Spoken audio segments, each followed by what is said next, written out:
Welcome to the Advertising Forum. Today's episode is brought to you by InMobi. We'll be discussing how to overcome challenges while building strong partnerships for future growth. In our first episode, we explored emerging trends and strategies in mobile growth, offering valuable insights for navigating this rapidly changing industry. If you haven't had a chance to watch it yet, we highly recommend catching up. Joining us again for this episode are Phil Golas, Vice President of Technology and Activation at Publicis Media, and Sammy Fisher, the VP Mobile Install and Loyalty Lead for InMobi. Phil and Sammy, welcome to the Advertising Forum. Thanks for having us back. Excited to be here. Yeah, great to see everyone again. First episode was incredible, so I'm really excited to get this one going. Sammy, as the Vice President at InMobi, how do you see privacy challenges shaping mobile growth strategies for your clients, considering you're working across a multitude of different types of clients in the space? Yeah, great question. Privacy in the last probably 2 to 3 years has been evolving at such a rapid pace versus even before that time. So I would say, and especially with Apple, right? So if you call it SCAN, if you call it ATT, their measurement approach that has come in from an app ecosystem perspective over the last few years has completely changed the way brands and partners and players have operated. And so with the removal of the deterministic identifier, or IDFA, one of the biggest pieces around targeting has been removed. But what's really interesting is how people and businesses are resilient and find innovation and find solutions to move forward, right? So one of the biggest things across leading players in the app install and loyalty ecosystem and growth ecosystem is the ability to develop products that don't require the IDFA and can use a host of other signals to actually target individuals that drive business outcomes for mobile growth players. What's also really interesting is 60% of Apple users, when prompted, will actually opt in. Now, that's a Kochava MMP stat, but what's really also interesting is only 29% of apps actually prompt. So what that means is if we had more apps prompting to say, hey, customers, this is what you would get in terms of better personalized advertising, better personalized messages, even value-driven data back to yourself and value-driven offers back to yourself, opt in. There's a value exchange there, which where people are very much interested in that exchange.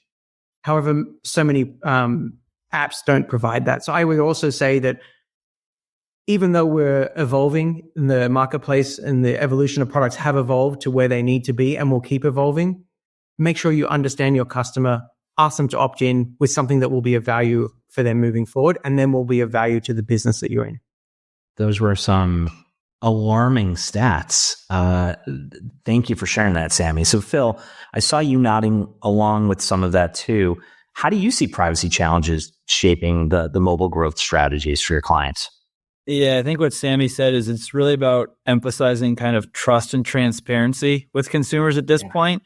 You know, we're at the point where that ATT prompt has been there for a while.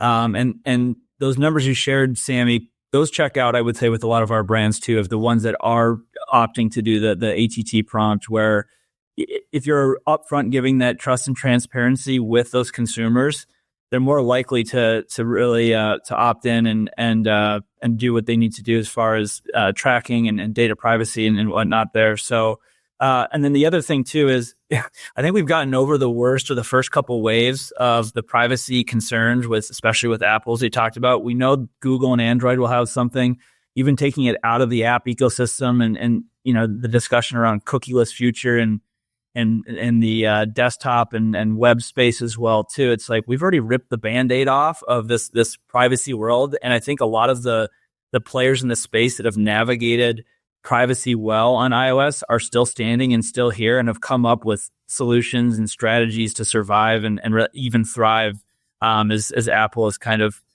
changed the game in the privacy world. But we've done it. We've ripped off the Band-Aid. We're here. We're okay. I love that. Let's rip off the Band-Aid.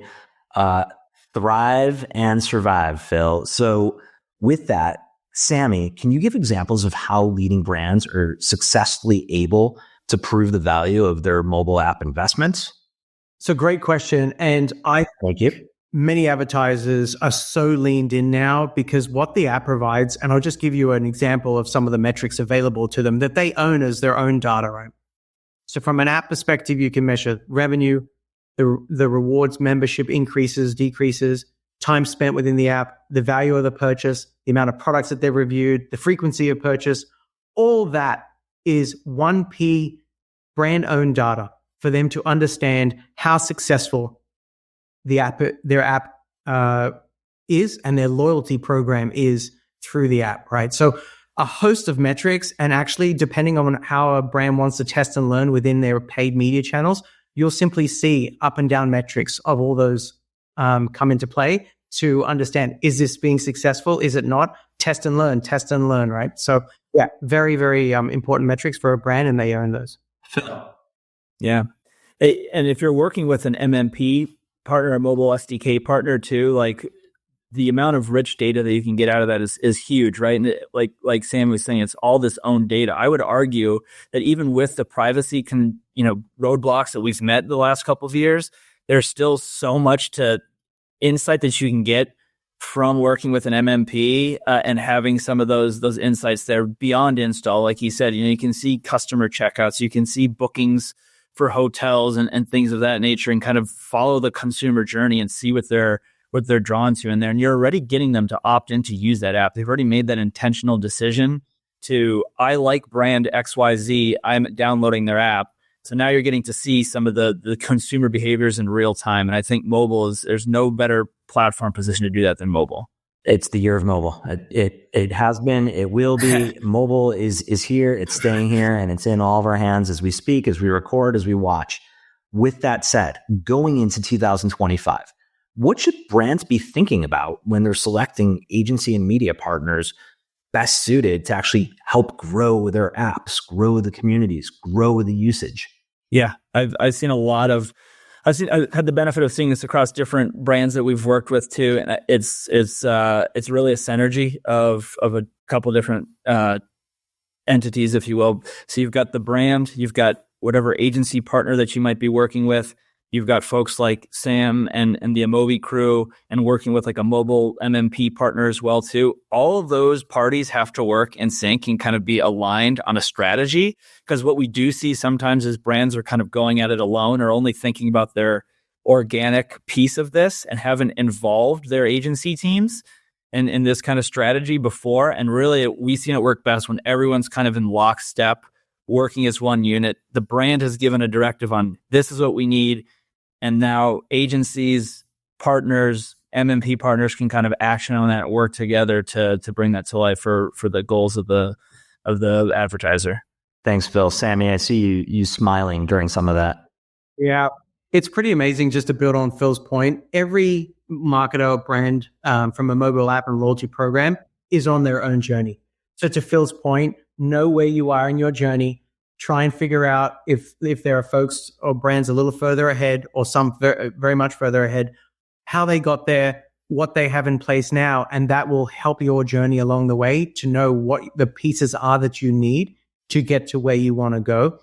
I would also say from a brand advertiser agency standpoint, there are a lot of different solutions. Some do a lot of things. Others Others from an InMobi point of view have specializations. I would recommend to brands that you find the specialization in your partner mix. Find different elements of what exactly are you looking to do with your mobile app program, and the partner will have a specialization solution for that versus a potentially one-stop shop that doesn't specifically solve for what you're trying to do on your mobile app journey. That's a very strategic recommendation for sure, just to be able to just shop around and be strategic and sophisticated when you're looking for help. So that leads us to our next question, which you two, this being the second episode that we're recording together, you two have a really nice synergy, and I can tell that there's a solid partnership. I've been in this space for 20 something years. I know that InMobi and Publicis Media have had a strong partnership, but help us understand, help the viewers understand, like what forges that strong partnership that actually helps the brands that you guys collaboratively are working on accelerate their app growth strategies? Yeah, Sammy and I have gone through the wars together on a couple of clients, mutual clients over the years. So yes, we definitely have a history. But regardless, too, with the InMobi team and Publicis in general, it's a lot of it's about education. As Sammy mentioned, all of the brands might be on a different journey. There's some that are more advanced and are thinking and using their apps for years and years, and there's some that are just starting out, and that's okay. But oftentimes when we talk about mobile, everyone kind of becomes deer in headlights. They start using buzzwords like scan and HET prompts, and they don't know what to do. So that's where like an education piece of this comes in. At Publicis Media, we've got an internal like team that's very dedicated to mobile specific stuff. And obviously this is what Sammy and the InMobi team do all day long. So we tend to try and collaborate with each other on mutual education for brands, and both internally back and forth. I'm like, what are you working on, to understand like where they're coming from, and kind of have that good rapport when we do come across each other in the ecosystem and are trying to meet the same goals. So, Sammy, were you about to say something too? I was going to say that Phil used that magic word called collaboration, and it is absolutely amazing when people do collaborate, how much actually happens, right? So to his point, so much of this is around an ever-evolving marketplace, which requires a lot of education. So the ability to have a strong partnership, a strong collaboration, but also the right people who want to lean in, who want to hear and solve for, how do I help my brand given this XYZ change? I think that is a strong pillar between Phil and the agency and ourselves, and how we've been able to partner and collaborate over the years. So as you were talking about collaboration, and you mentioned the one of my favorite terms, education, and another one, which is just being able to be in sync and understand partnership. So with those trends and themes, aside from architecture and media, the advertising forum, ad tech god, how can brands stay on top of the latest trends in app growth and loyalty? Give us some of your favorite events, influencers, again, aside from ad tech god, sorry, and what we're building at Architecture Media. What other recommendations do you have? Phil? Yes, of course. Start here. This is where you begin. To keep your journey here as long as possible. Now, there's a lot, and it's grown over the years. I think of MAU in Las Vegas in the springtime as a cool event. There's a whole host of mobile-focused folks there. App Growth Summit has several events all over the place. If I can, shameless plug, Publicis has an internal mobile summit where we invite clients, outside partners, and again, we do a two-day education thing. We'll have that again this year in 2025. So looking forward to announcing that here soon. But yeah, there's plenty of forums and opportunities to do that and look for education. I'll even say a lot of the MMP partners in this space too have great thought leadership and content to get into. They've got blogs. They sometimes have podcasts that you can listen at too, where they've got a lot of good information to share with everyone. Thanks, Phil. Sammy? Yeah. Well, outside of me just calling Phil every Friday night to hear what's going on in the world, and from a media, mobile, and loyalty perspective, one of the things I think which has been amazing across, post-pandemic, when ability to travel has become much more available to us, is just meeting people in person. Between, to Phil's point, MMPs, agency teams, client teams, folks working in the industry. It is amazing how, understanding the conversation amongst all of us and where that fits in terms of what you're doing with one brand or the other, how Publicis is working across all its app clients, right? So that to me it shows, keep getting on out there, people, meet people in person. It's a beautiful thing. And I've taken a lot from learning from different people across the last, 18 months, 2 years. Well, we appreciate you both being our guests and panelists for the past 2 episodes. I hope you both have a wonderful Friday night engaging with one another, having a happy hour discussing the latest advertising, media, marketing, and tech trends on all things mobile. ATG to you, my friend. Thank you. Yeah, thank you guys for being here. And thank you to everyone tuning in for this episode. We've been highly focused on overcoming challenges and building strong partnerships. We can see this in the way you two speak with each other, that you have a very strong bond as partners, and that's great. A big thank you to InMobi for sponsoring this episode. And again, thank you, Phil, and thank you, Sammy, for being here today. You bet. Thanks so much. Thank you both. Bye, everybody.